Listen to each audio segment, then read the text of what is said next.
میرا جو ہر سو بولتا ہے،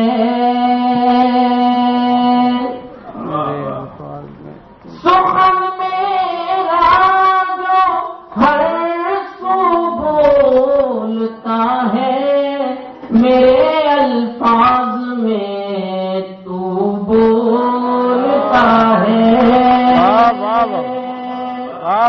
میرے الفاظ میں تو بولتا ہے۔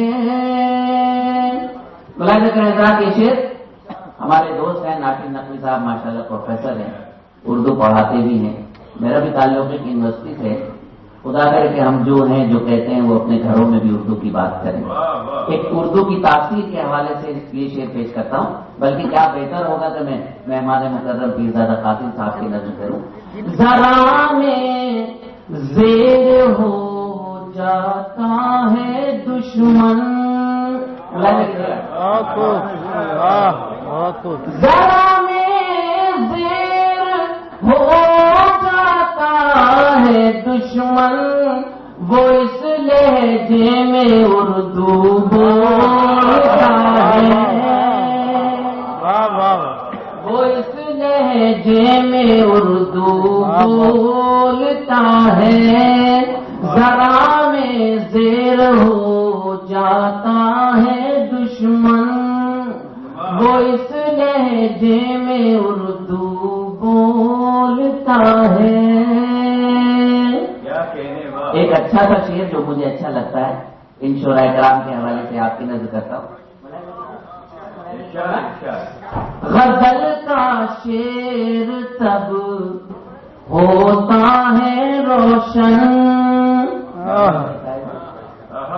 غزل کا شعر تب ہوتا ہے روشن، کہ جب کاغذ پہ آنسو بولتا ہے،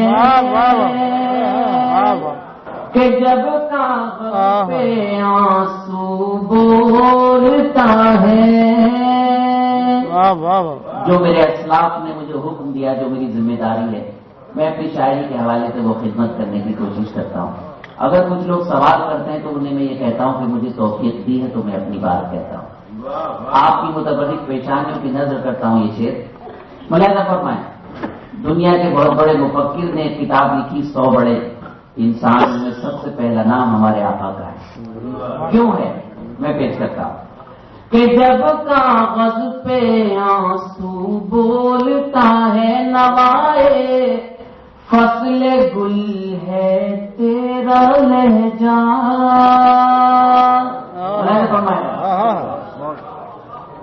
نوائے فصل گل ہے تیرا لہجہ، رتیں ہنستی ہیں جب تو بولتا ہے،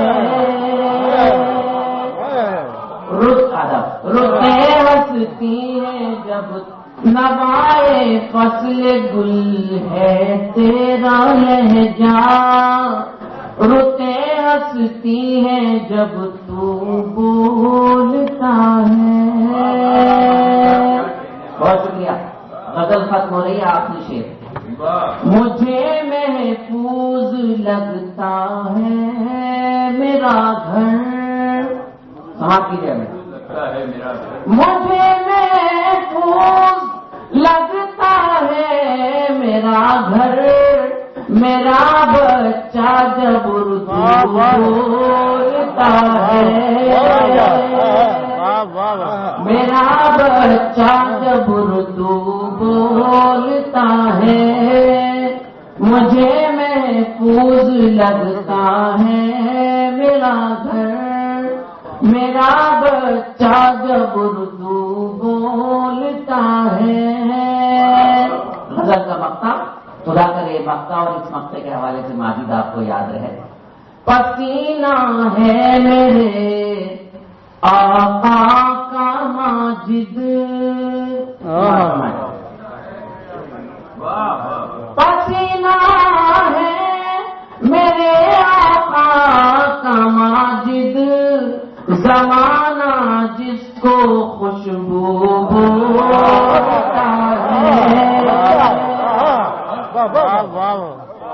پسینہ ہے میرے آقا کا ماجد، پسینہ ہے میرے آقا کا ماجد، زمانہ جس کو خوشبو بولتا ہے،